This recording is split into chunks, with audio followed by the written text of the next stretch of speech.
हर शहर की एक अलग धड़कन होती है। किसी शहर की पहचान उसकी इमारतों से नहीं, उसकी आत्मा से होती है। बनारस एक ऐसा शहर जहां वक्त ठहर जाता है, जहां सुबह की पहली किरण गंगा को चूमती है और मंदिरों की घंटियों में आत्मा की आवाज गूंजती है। इन्हीं संकरी गलियों में, इसी आध्यात्मिक धड़कन के बीच रहती है नेहा। 20 साल की, तेज, होशियार और जिद्दी। उसकी आंखों में सपने थे और उन सपनों में था एक नाम, बोस्टन टेक इंस्टीट्यूट, अमेरिका का एक प्रतिष्ठित कॉलेज। उसका घर बहुत बड़ा नहीं था, 3 कमरों का एक पुराना मकान जो वक्त के साथ जर्जर तो हो चला था, मगर वहां मौजूद रिश्तों की गर्माहट उस दीवारों से कहीं मजबूत थी। उसके पापा रमेश बाबू बनारस की एक लोकल बैंक में क्लर्क हैं, सीधे साधे, ईमानदार। और नेहा की दुनिया। सुबह सुबह नेहा छत पर खड़ी सूरज को देख रही थी। उसकी चाय की प्याली ठंडी हो चुकी थी, लेकिन उसके सपने गर्म थे, धधकते हुए। आज कुछ होने वाला था, कोई बदलाव। उसे खुद भी नहीं पता था कि क्यों, पर दिल धड़क रहा था कुछ अलग तरह से। हर सपना जब हकीकत बनता है तो वो सिर्फ एक इंसान की जीत नहीं होती, वो पूरे परिवार की उम्मीदों की जीत होती है। नेहा ने जैसे ही ईमेल खोला, उसकी उंगलियां कांप गईं। बधाई हो, you've been awarded a full scholarship to Boston Tech Institute। उसकी आंखों से आंसू बह निकले। यह सिर्फ एक मेल नहीं था, यह एक दरवाजा था, एक नई दुनिया का, एक नए भविष्य का। वो दौड़ती हुई अपने पापा के पास गई। बोल नहीं पा रही थी, सिर्फ स्क्रीन दिखा रही थी। रमेश बाबू ने चश्मा लगाया और जैसे ही स्क्रीन पड़ी, उनके चेहरे पर एक चमक आ गई जो सालों बाद लौट कर आई थी। हमारी बिटिया अब अमेरिका जाएगी। घर में चूल्हा जल रहा था, लेकिन अब वहां उम्मीद की रोशनी भी थी।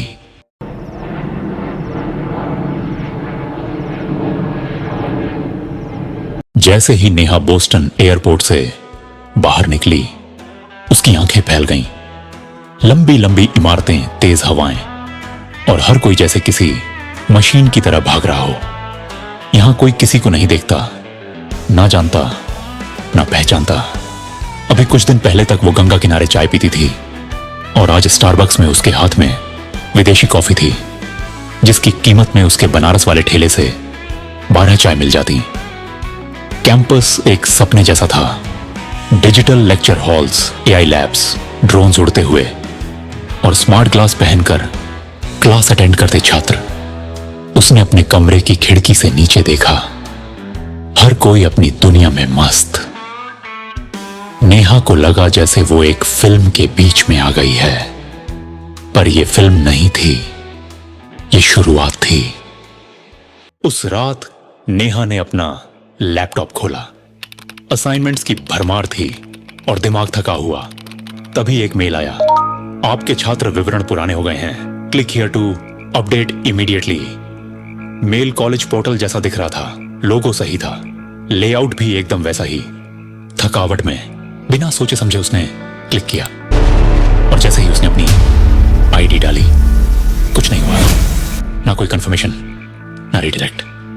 नेहा ने सोचा शायद सर्वर स्लो है। उसने लैपटॉप बंद किया और बिस्तर पर जा लेटी, लेकिन उस एक क्लिक ने उसका डिजिटल दरवाजा खोल दिया था, एक ऐसे अंधेरे की ओर जिससे निकल पाना अब आसान नहीं था।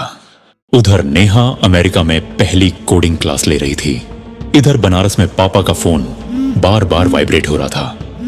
एक के बाद एक ओटीपी, फिर एक मैसेज, रुपए 2,50,000 debited from your account. Ramesh Babu का चेहरा पीला पड़ गया। बैंक मैनेजर से कहा, मैंने कोई ट्रांजैक्शन नहीं किया, पर सिस्टम में सब वेरीफाइड था। थोड़ी देर बाद एक कॉल आया, अगर 2 दिन में बाकी पैसे नहीं दिए तो आपकी बेटी अमेरिका से कभी वापस नहीं आएगी। रमेश बाबू की सांस अटक गई। नेहा को क्या पता था, उसका क्लिक उसके पिता की नींद, इज्जत और बैंक बैलेंस सब चुरा ले जाएगा। कुछ दिन बाद नेहा कोडिंग लैब में थी, पर उसके लैपटॉप की स्क्रीन बार बार ब्लिंक कर रही थी। उसने सिस्टम लॉग्स चेक किए, unusual login attempts, IP addresses जो बोस्टन से नहीं थे। यूएसबी लॉग्स में एक नाम बार बार दिख रहा था, रूट मिरर एक्सेस 01। उसे एहसास हुआ यह कोई रैंडम गलती नहीं थी, उसका सिस्टम कोई और इस्तेमाल कर रहा था। पर कौन और क्यों? नेहा को पहली बार महसूस हुआ वो अकेली नहीं है। उसी रात जब नेहा ने दोबारा लैपटॉप खोला, एक पॉपअप चैट विंडो अपने आप खुल गई। सिर्फ एक line, welcome to Red Mirror. उसने खिड़की के बाहर देखा, अंधेरा था। कमरे में सिर्फ लैपटॉप की नीली रोशनी थी और दिल की धड़कनें। वो नाम उसने पहले कभी नहीं सुना था, पर जैसे ही उसने उस पर क्लिक किया, स्क्रीन काली हो गई। फिर अचानक कुछ कोड्स, कुछ नाम, और फिर उसका ही passport scan, bank statement, college ID, सब स्क्रीन पर।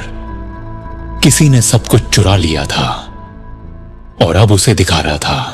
अमेरिका में भी कुछ ऐसा ही चल रहा था। एफबीआई के साइबर डिवीजन में एजेंट डेविड रेनॉल्ड्स को एक नया केस मिला था, encrypted transactions, student data leaks और एक नाम जो हर ट्रेस में दिखता था, रेड मिरर। डेविड ने पहले कभी ऐसा नेटवर्क नहीं देखा था, न कोई ओरिजिन, न कोई एंड पॉइंट। जैसे कोई इनविजिबल नेटवर्क जो सब जगह है पर कहीं नहीं। उसने एक टीम बनाई, आईपी ट्रेसिंग शुरू की और सर्वेलेंस शुरू किया।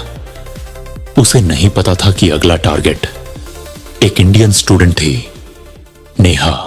और उधर भारत में ACP Prakash Singh, cyber crime branch, Varanasi के सबसे अनुभवी अफसर। उन्हें एक के बाद एक शिकायतें मिल रही थीं।